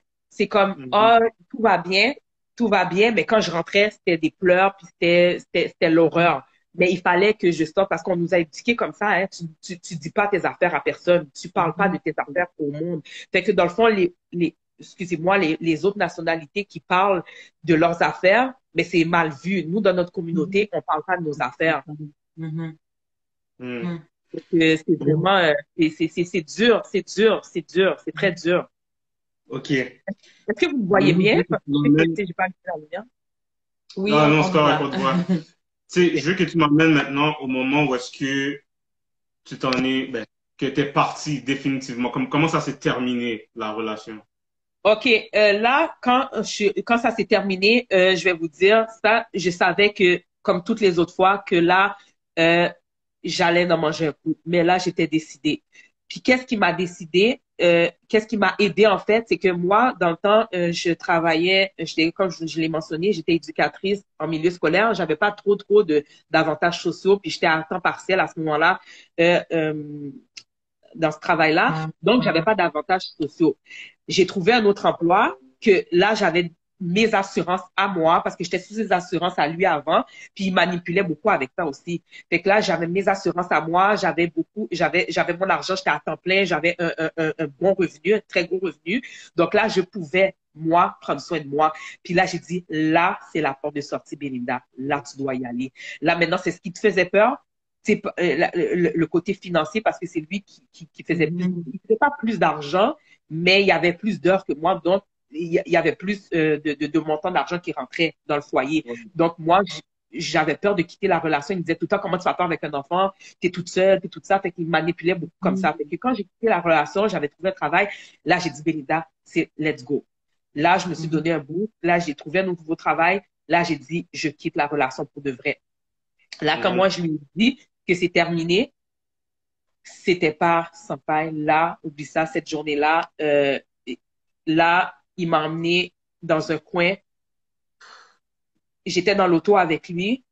J'étais dans l'auto avec lui. Je lui ai dit que c'est terminé. Cette journée-là, il devait m'emmener travailler. Puis, il m'a emmené, ça se peut que je sois émotive, OK? Ça se peut parce que, tu sais, quand tu reparles de ça vient te chercher. Mais je vais essayer de rester correct, OK? Il m'a emmené dans un cul-de-sac, c'était Armand-Montbardier, en tout cas dans ce coin-là. Il m'a emmené dans une zone industrielle.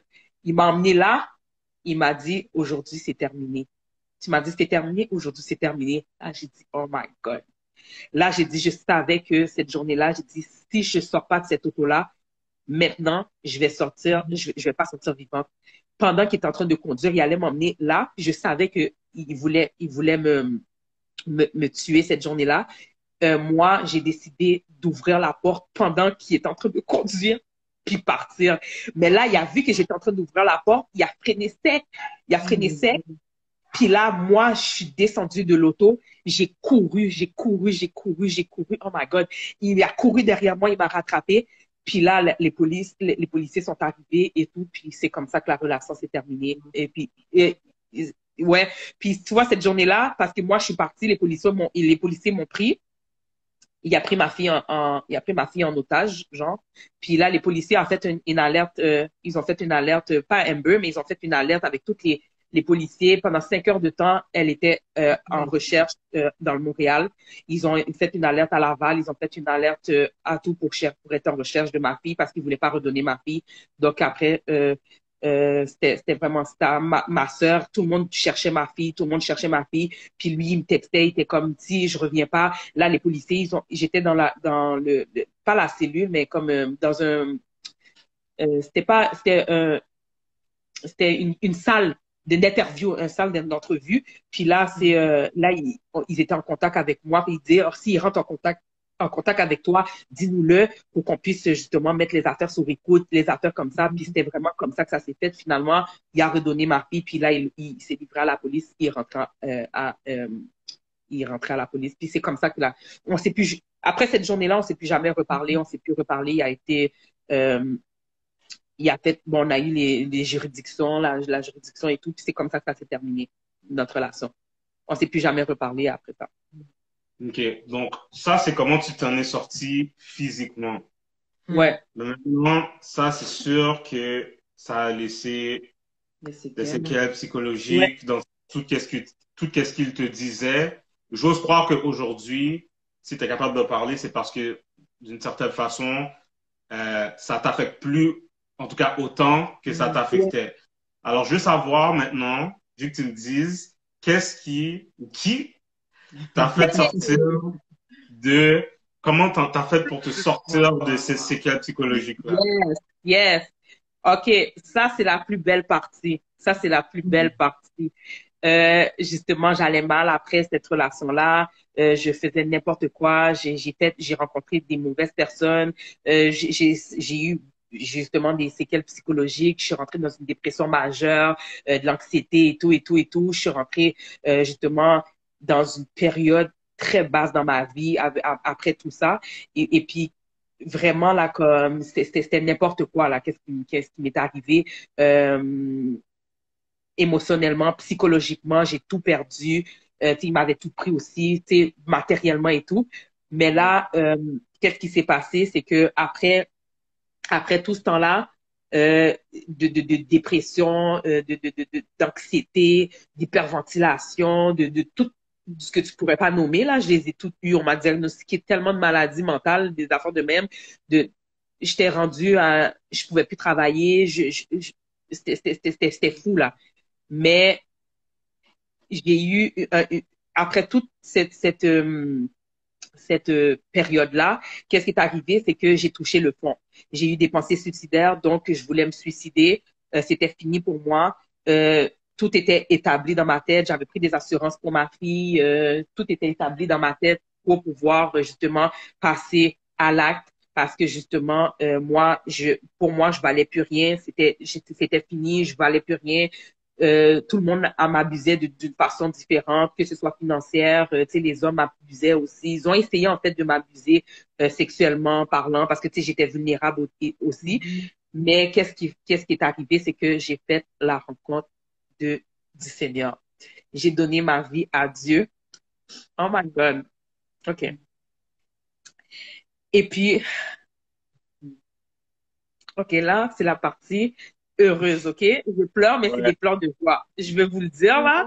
C'est des pleurs de joie. À chaque fois que j'en parle, je suis tellement heureuse, en fait, d'en parler parce que pour moi, c'est tellement un volte-face, c'est tellement quelque chose de différent.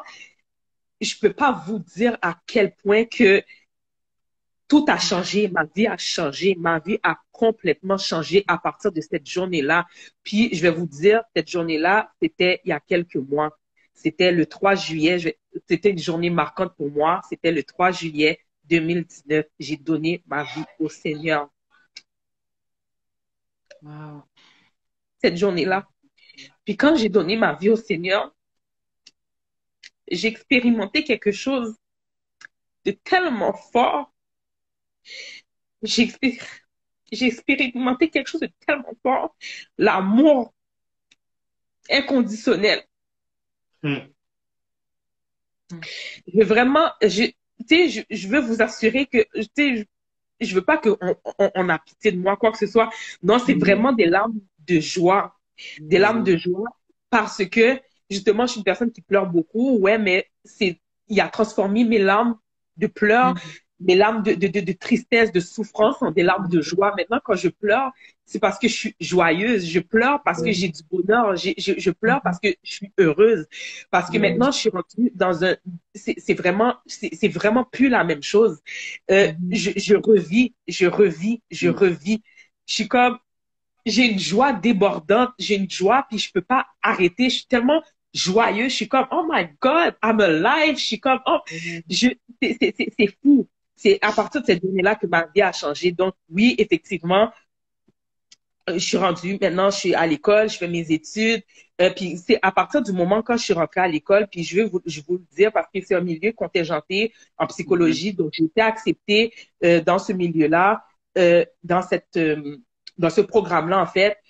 Puis, tu sais, c'est comme tout va bien, je réussis mes cours, tout est rentré dans l'ordre. Vraiment, tu sais, c'est comme, j'ai ma maison ici, j'ai mes affaires. Puis, tu sais, je dis pas ça pour dire, pour mettre en avant-plan le matériel ou mettre en avant-plan. Non, je dis ce que Dieu a fait pour moi. C'est ce que je suis en train de dire. C'est ce que je suis vraiment en train de dire. Puis moi, je vais pas vous mentir, que les gens soient croyants ou non, moi, je peux pas arrêter de dire ce qu'il a fait pour moi parce que ce que j'ai expérimenté, c'est pas l'expérience de quelqu'un d'autre, c'est mon expérience à moi. C'est ce qui, moi, m'a permis de sortir. Il y a une chanson que j'écoutais d'une chanteuse, puis dans les paroles qu'elle disait, il a pris ma dépression, il a pris mon rejet. C'est exactement ce qu'il a fait pour moi. Donc, moi, tout ce que j'ai vécu, c'est vraiment ça. Donc, c'est comme ça que maintenant, mes affaires sont rentrées dans l'ordre. Maintenant, il est en train de tout arranger les affaires. Je le laisse prendre contrôle de ma vie. Vraiment, je le laisse diriger ma vie. Et puis maintenant, toutes les affaires prennent contrôle. C'est pas parce que j'ai pas des difficultés comme tout le monde, on est des humains ou quoi que ce soit, mais c'est juste que maintenant, je sais que j'ai cette force-là que j'avais pas avant. J'ai cette confiance-là que j'avais pas avant. C'est tout ça maintenant que je veux rendre gloire à Dieu dans mon témoignage que je donne. C'est vrai que je répète les mêmes affaires et tout, mais c'est des affaires qui me sont arrivées. C'est pas comme je dis répète souvent, c'est pas quelque chose que tu vois sur YouTube. C'est quelqu'un dans notre environnement que je suis là, je partage avec vous. C'est ce qu'il a fait pour moi. Puis moi, je dis tout le temps que toute gloire soit rendue à Dieu. Amen. Vraiment, d'abord et avant tout, que toute gloire soit rendue à Dieu. Vraiment, là, comme ça, c'est vraiment important pour moi de le dire, que toute gloire soit rendue à Dieu. Encore une fois. Je suis désolée si je le répète, mais j'ai dit le cœur de Dieu. D'ailleurs, tous ceux qui sont dans les commentaires, faites-moi voir cette phrase-là, que toute gloire soit rendue à Dieu. Mais je pense que, en fait, c'est la plus belle tournure, puis ce que je trouve extraordinaire par le fait que j'entends ton histoire, parce que je l'ai pas vécu, je sais pas qu'est-ce que tu as vécu, mais le volte-face, justement, de la situation est tellement miraculeux. Comme justement, tu mentionnes tout ce que Dieu a fait pour toi, tout ce que tu as matériel, parce que tu mentionnais que tu n'avais rien quand tu as quitté la relation. Fait que là, tu es à l'école, dans un programme qui est contingenté, ça va bien, tu es en santé, tout ça, c'est vraiment juste un témoignage du volte-face que Dieu a fait dans ta vie. Puis c'est tellement beau à entendre parce que on sait que c'est juste Dieu qui aurait pu faire ça. Il n'y a pas un membre de la famille qui aurait pu t'aider puis qui aurait pu te donner assez d'argent pour faire telle affaire puis te faire entrer dans le programme. Puis, non, c'est vraiment la main de Dieu qui est venue puis qui a fait dans le fond, en ta situation pour qu'on sache que quand on regarde Belinda, ben, c'est Dieu qui a fait ça. On ne peut pas avoir aucun doute et on sait que c'est Dieu qui l'a fait. Puis ça, c'est vraiment merveilleux. Bon, c'est exactement pour ça qu'on fait ça. Guys. Ce qu'elle a dit, c'est exactement pour ça qu'on fait ça. Maintenant, vous avez posé beaucoup de questions. Honnêtement, ça me tente pas trop ça me tente pas trop de poser vos questions parce que comme pour moi on peut finir là-dessus. Est-ce que vous voulez vraiment qu'on pose vos questions, Yann? Mais attends, j'ai une question ici, dans le fond, parce que t'as vraiment bien résumé la situation, puis je pense que dans le fond, elle a quand même répondu aux questions. On va quand même regarder pour voir, mais la raison pour laquelle on n'y répondrait pas, c'est parce qu'on pense que ça a été répondu. Par contre, il y a une question, Belinda, puis je pense que c'est vraiment pertinent.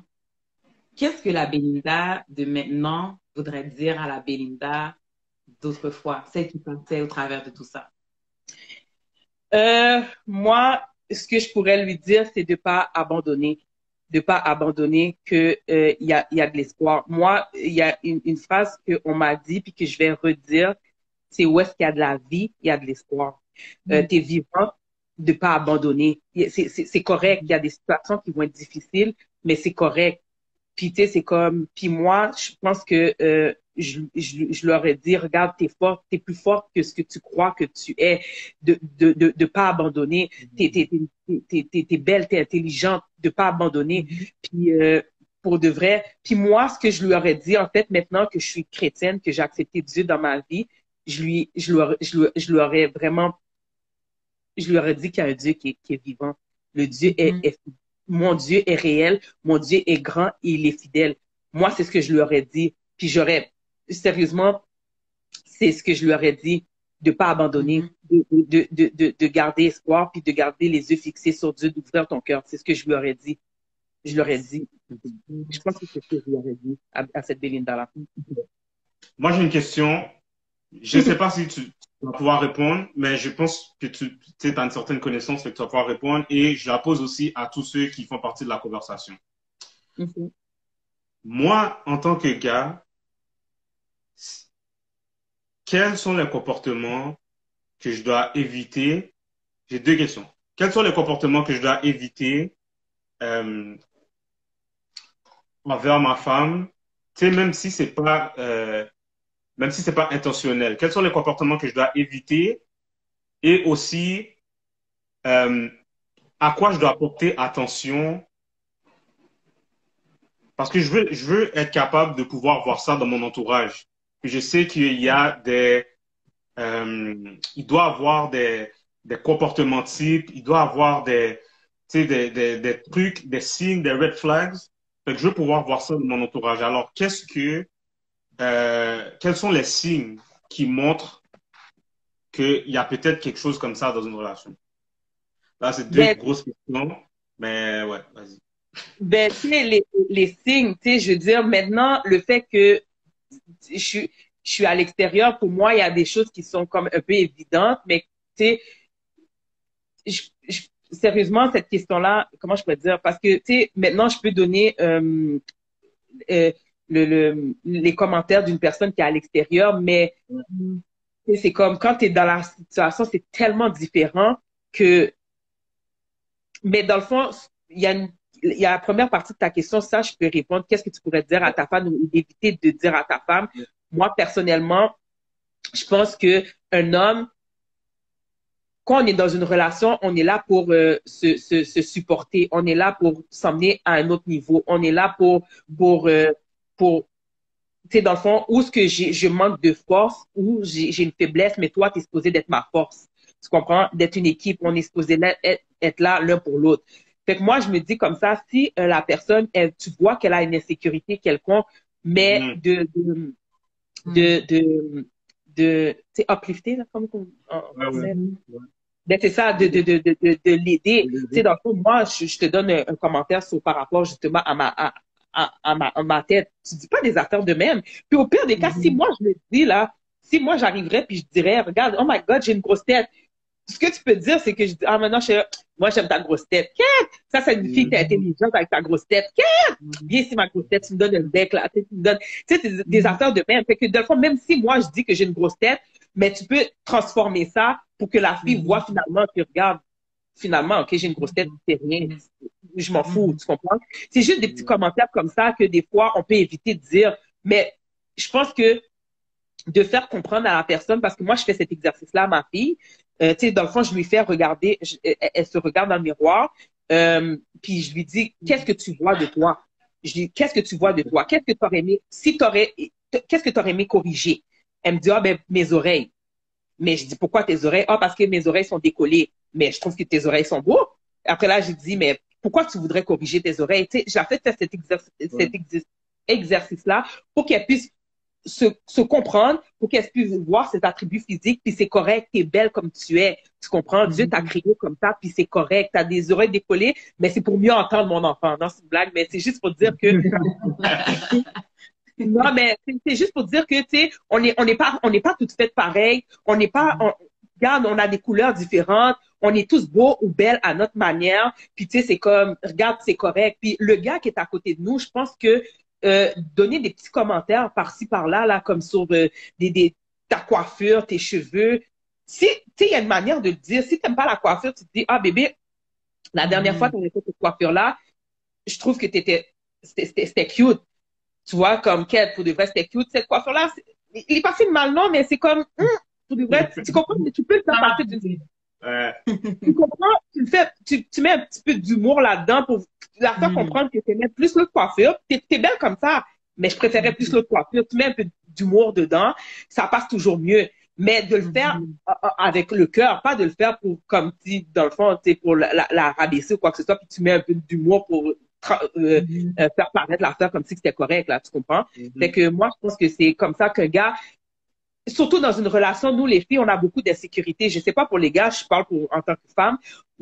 Filles, on a beaucoup d'insécurité sur notre poids, sur notre manière, tu sais, c'est comme nos cheveux, on a beaucoup d'insécurité. Puis je pense que les gars qui partagent notre vie, c'est pas son devoir, mais je pense qu'il y a une partie des choses qui peut faire, puis qui peut aider à la relation, à l'estime de soi aussi. Puis tu sais, on travaille ensemble avec l'estime de soi. Puis le gars a un très grand rôle à jouer là-dedans. Tu sais, parce que veut pas, on est des femmes, on veut plaire à notre mari, on veut plaire à notre homme. Fait que dans le fond que le gars il donne des petits commentaires comme ça, avant de vouloir plaire, de regarder dehors, tu vas demander à ton homme, est-ce que tu trouves que la façon que je suis habillée, je suis correcte? Est-ce que t'aimes ça? Fait que c'est sûr que l'opinion du gars a un rôle à jouer dedans. Fait que moi, je crois définitivement que il faut regarder la manière de parler à sa femme. Ouais, moi, je crois définitivement à ça. C'est ok, tout le monde a ce. Ok, on va prendre 3 questions. Il y a des questions ici. Il y a des questions ici. Ok. Ok, ça c'est une bonne question. Ouais. De quelle façon ton église aurait pu te supporter? Mais attends, t'étais pas encore, t'étais chrétienne à cette période-là? Non. Non, Quand j'ai accepté Dieu dans ma vie. C'est ça, c'était en juillet, c'était à la fin de la relation, si je me rappelle bien, non? Non, j'avais déjà quitté la relation, ça faisait déjà 1 an et demi, 2 ans, je me rappelle plus trop, là. Mais j'étais déjà partie de la relation. Comme moi, j'ai accepté Dieu dans ma vie, c'est que j'ai touché le fond après tous les événements qui me sont arrivés. Tu sais, j'ai perdu mon travail. Mais j'ai pas perdu mon travail. En fait, j'étais en arrêt de travail parce que justement, je pouvais pas travailler dans ma condition psychologique et tout. Mais c'était vraiment dû à ça. Fait que non, j'avais pas d'assemblée. Non. Fait que c'est quoi? Je vais poser la question à si pasteur Gabriel est là ou un autre pasteur ou bien n'importe qui. Écrivez-le dans les commentaires. De quelle façon est-ce que l'Église aurait pu supporter dans cette optique-là? Mais par rapport à cette question-là, je vais te poser la question très, très rapidement. De quelle manière est-ce qu'une personne proche de toi aurait pu t'épauler ou essayer de t'aider? Qu'est-ce qu'on aurait pu faire pour toi ou une personne qui vit la situation? Comment est-ce qu'on peut aider une personne qui est victime finalement de violences conjugales? Comment s'y prendre? Qu'est-ce qu'on fait? Ben moi, je me dis comme ça, sérieusement, moi, j'étais très très susceptible. J'étais très susceptible à tous les commentaires, à tout, à tout. Donc il faut vraiment, c'est plate à dire, mais il faut mettre des gants blancs. Ouais, il faut mettre des gants blancs parce que, en tout cas moi, sérieusement, on a essayé de m'aider. J'ai eu une belle équipe aussi. Tu sais, des travailleurs sociaux et tout, tu sais, qu'ils étaient du côté court, qu'ils ont essayé, tout ça. Oh, il faut que je dise quelque chose. Ah, ça, c'était une partie vraiment qui m'a mis à terre. Et ça, il faut que je le dise quelque chose. Je vais juste revenir en arrière, s'il vous plaît, 2 secondes, parce que comment la dernière chose qui a fait, qui m'a mis à terre, c'est quand je suis revenue après quand il m'avait battu la dernière fois, mais vraiment, là, tu sais, quand j'ai perdu les enfants, ce qu'il a fait, c'est qu'il a dit qu'il avait accepté Dieu dans sa vie, puis maintenant qu'il avait changé. Ouais, ça, je veux mettre l'emphase sur ça. Fait que moi, moi, de ma part à moi, j'avais pas encore fait, mais j'ai cru à ses paroles, fait que c'est comme ça qu'il m'a pris. Moi, c'est comme ça qu'il m'a pris. Là, il a dit, on va se marier. Il m'avait demandé en mariage. On avait fait tout ça. Puis là, moi, j'ai cru en son histoire. Puis là, c'est comme ça qu'il a commencé. Mais dans le fond, il m'a pris par ça. Les derniers mois, là, c'est comme ça qu'il m'a pris en présentant Dieu. Parce qu'il savait que dans le fond, je voulais plus revenir. Fait qu'en présentant Dieu dans sa vie, lui, c'est comme ça qu'il m'a pris. Ça, j'avais oublié de le dire, mais puis là, moi, c'est là que moi, j'ai perdu, parce que tu sais, je suis sortie d'une famille chrétienne. Fait que là, moi, émotionnellement, quand il m'a présenté Dieu, puis j'ai vu qu'il a joué avec ça, j'ai dit, s'il peut jouer avec ça, alors, moi, ma foi était pas encore établie, j'étais pas encore, fait que là, moi, j'ai vu qu'il a joué avec ça, fait que là, j'ai dit, s'il peut jouer avec Dieu, j'ai dit, combien de personnes qui peuvent parler de Dieu, puis que c'est pas vrai, fait que là, moi, j'ai mis un terme avec tout ce qui est en rapport avec Dieu. Quelqu'un me parle de Dieu, oublie ça, j'étais révoltée intérieurement, l'année passée, là, j'étais révoltée intérieurement, on parle de Dieu, oublie ça, je t'envoyais promener. Je veux rien savoir de Dieu parce que lui l'a utilisé, il m'a pris comme ça, fait que dans le fond, toi, tu veux me présenter ton Dieu pour essayer de m'utiliser, me manipuler aussi. Il l'a fait. Moi, c'était comme ça qui était rendu. Fait que dans le fond, moi, je peux dire que les personnes qui vivent qui sont victimes de violences, vraiment, c'est mettre des gants blancs. Même si la personne te repousse, faire attention, puis de rester connecté avec la personne, rester connecté. Moi, j'ai une amie précisément, elle est restée avec moi du début jusqu'à la fin. Je la parlais des fois en cachette, puis des fois, je la répondais pas, mais elle m'appelait mes sœurs, ma mère. Ils sont restés là, même si je voulais plus les parler ou quoi que ce soit, je les parlais plus, ils sont restés là quand même. Fait que dans le fond, même si qu'une fille, elle dit, je veux pas vous parler, elle vous repousse, on continue, on n'abandonne pas, on continue parce que tu sais pas la journée elle en avoir besoin, puis tu dois être là. Fait que tu dois être un soldat, là. Tu dois être là pour la personne. Elle a pas de force, mais tu dois être cette force-là qu'elle a besoin. Fait que moi, je dirais de rester là. Passion. Juste avant que tu continues, je m'excuse, je pense que j'ai mal posé ma question parce que je voulais pas faire paraître comme si ta famille était pas là. Parce que tu l'as dit, ils étaient là pour toi, ils étaient là pour t'épauler. C'était plus pour savoir, c'est comment est-ce qu'une personne peut aider une personne qui vit une situation justement violente, une situation violente là finalement. Fait que ta famille était là, guys. C'est pas ça que je voulais dire. C'est juste pour savoir comment est-ce qu'on peut l'aider. On peut aider une personne qui traverse finalement de la violence conjugale. OK. On en a reçu plusieurs, mais la majorité, on en a déjà répondu. Fait qu'on va en prendre une autre parce que je trouve intéressant. Je la trouve intéressante. Alors, quelqu'un a demandé, est-ce que tu regrettes la relation? Ben, regretter, c'est un grand mot parce que moi, je me dis que moi, je suis comme ça. Je suis une personne très positive. Puis, je me dis comme ça, en fait, je regrette pas la relation parce qu'il n'y a pas juste eu des mauvais moments. J'ai vécu des bons moments. On s'entend, sinon je serais pas restée tout le temps. J'ai vécu des bons moments. Mais, je me dis comme ça, c'est plus le temps. Parce que j'étais comme, mon Dieu, c'était le temps. Parce que je suis comme, tu sais, j'aurais pu faire d'autres choses. Tu comprends? Mais, regretter, je sais pas, parce que je me dis comme ça, il y a toujours du positif. Parce que maintenant, c'est ça dans le fond, c'est ça qui m'a permis d'accepter le Seigneur. Parce que j'ai été rebelle pendant des années. J'ai été des rebelles pendant des années. Je voulais rien savoir. On parlait de Dieu, l'église, les prédications, tu sais, on s'endort à l'église, c'est plate. Tu sais, moi, quelqu'un qui chantait là des musiques d'évangile, je veux pas vous mentir. Oh my God, c'était pénible. C'était pénible pour moi d'entendre ça. Fait que dans le fond, moi, pour moi, Dieu m'a permis de traverser toutes ces épreuves-là, toutes ces situations-là pour m'emmener à ça. Fait que dans le fond, c'était un cheminement personnel que je devais faire pour me rendre, pour donner gloire à Dieu, puis pour ouvrir mon cœur à Dieu. Donc, je regrette pas. Je peux pas dire que je regrette, non. OK. C'est bon. So, we are good. Alors, on a un gros overtime, là, pour vous, guys. So, non, mais ça valait la peine. Ouais, ça valait vraiment la peine. So, Belinda, je te remercie énormément. On ne pourra jamais assez te remercier pour vrai de t'ouvrir. Puis je veux t'encourager.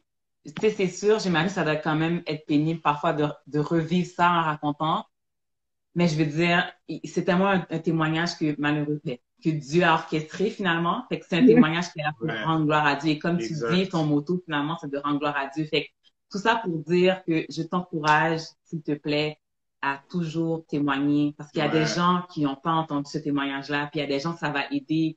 Puis malheureusement, il y a des gens qui vont peut-être vivre cette situation-là. Il y a peut-être des gens qui sont dans le live présentement qui vivent une situation comme ça. Malheureusement, là, ça me gosse là de penser à ça, mais c'est malheureusement vrai. Fait que, tu sais, j'espère que vous écoutez qu'est-ce que Belinda dit. C'est une survivante là de relations de violence conjugale grâce à Dieu. Puis encore une fois, j'espère que ton témoignage va aider tellement de femmes et d'hommes qui vivent cette situation-là.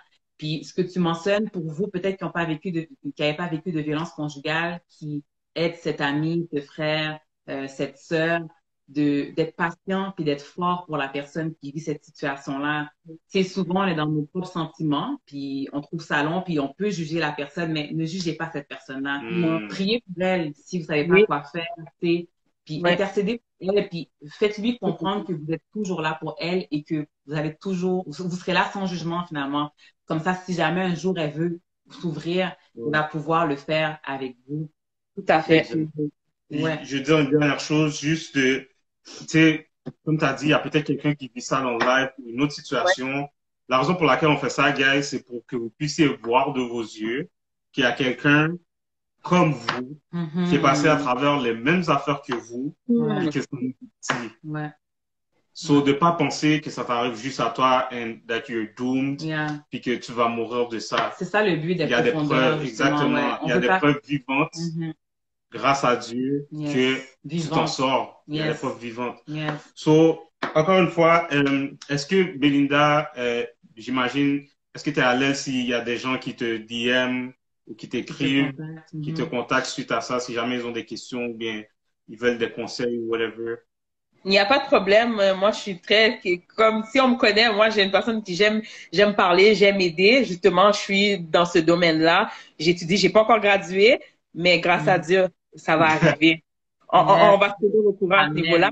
Mais il y a pas de problème pour les conseils ou quoi que ce soit. Si je peux aider d'une manière ou d'une autre, je vais le faire avec plaisir, avec mon cœur, je vais le faire. Donc, ouais, ça me dérange pas. Merci. J'aime ça. Puis juste avant qu'on termine, dans le fond, on va le garder avec nous là jusqu'à la fin. Belinda, ça ne dérange pas. Donc, Belinda nous a partagé son histoire de violence conjugale. Puis elle mentionnait qu'elle n'a pas seulement vécu de manière physique. Elle a vécu, dans le fond, tu as tout vécu. Psychologique, verbal, économique. OK. Puis dans le fond, ben, t'as une fille aussi au travers de ça qui, malheureusement, j'imagine, a quand même vu un petit peu... elle a quand même vécu un petit peu avec, ben, elle a vécu avec toi, là, finalement. Puis, dans le fond, tu mentionnais que cet homme-là, ben, il a tout fait, finalement, pour te dénigrer, puis retirer ta confiance en toi, te rendre dépendant de lui, t'isoler, t'éloigner de ta famille qui voulait t'aider. Et je veux prendre l'occasion de donner un gros shout-out à tes sœurs, à ta famille qui était là pour toi, à tes amis qui étaient là, qui étaient patients, jusqu'à ce que tu sortes de la relation. Gars, je vous dis merci pour Belinda.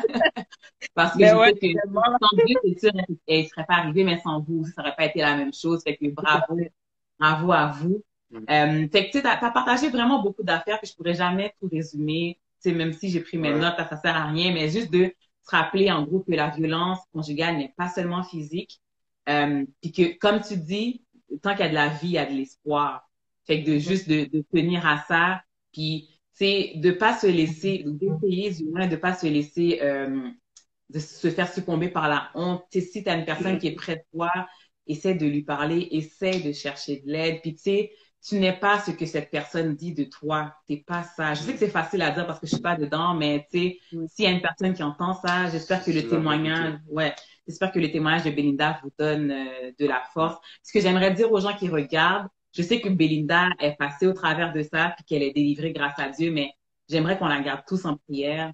Elle, sa famille, sa fille, on sait pas c'est quoi les séquelles qui seraient restées que peut-être elle ne voit pas. Fait que, tu sais, dans la prière, j'aimerais ça qu'on remercie Dieu pour elle. Puis qu'on demande à Dieu de continuer à l'utiliser, qu'elle gradue pour qu'elle puisse aider encore plus de gens. Puis avec la touche chrétienne, ça fait toute la différence. Fait que je t'encourage, Belinda, dans tout ça. En terminant, oui, on va save le live et on va s'arranger pour le mettre sur YouTube. Donc, si tu veux, ça va être là jeudi. comme d'habitude, nos épisodes sortent jeudi, donc ça va être là jeudi. Vous allez pouvoir le revisionner. Et on va aussi mettre des ressources dans le stories, dans les prochaines minutes, des ressources d'aide si jamais il y a des gens qui vivent, qui passent à travers des temps difficiles. Et le DM de Belinda est ouvert. Ouais, comme elle a passé au travers de tout ça, elle s'y connaît. Fait que si vous voulez de l'aide, si vous avez des questions, guys, je pense qu'elle a mentionné que vous pouvez vous référer à elle. Fait que merci encore, Belinda, pour ça. Merci à vous. Merci à vous. Merci à toutes les personnes qui ont participé puis qui ont demandé, qui ont posé des questions. Donc, merci. Puis, Puis, je vais le redire encore que toute gloire soit rendue à Dieu. Yes. Bottom line. Amen. OK, guys. On se check bientôt. OK. À la prochaine. OK, c'est bon. Bonne nuit. Bye.